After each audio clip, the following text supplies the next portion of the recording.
Gagawa na ng aksyon ng Metro Manila Council ang hinggil sa inalabas na desisyon ng Korte Suprema na tanging mga MMDA personnel at MMDA deputized local traffic enforcer lamang ang maaaring manghuli ng mga motoristang lumabag sa batas trapiko sa Metro Manila. May detalye hinggil dyan si Christopher Tirambulo. Christopher.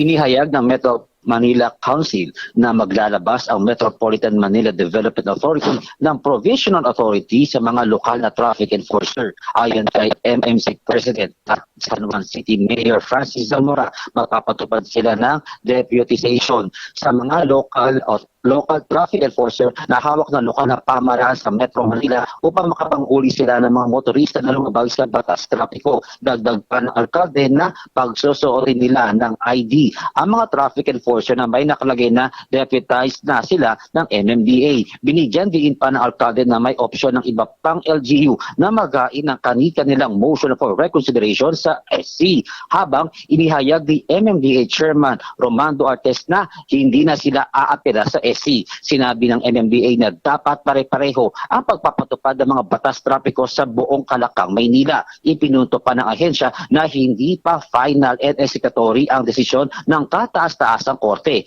Batay sa desisyon ng SC, pinagbawalan ang mga lokal na traffic enforcer na magsilbi ng traffic violation ticket at mangumpiska ng lisensya ng mga motorista sa kadahilanang ipinatutupad na ang traffic o single ticketing system sa National Capital Region. Christopher Tirambulo, Newsline.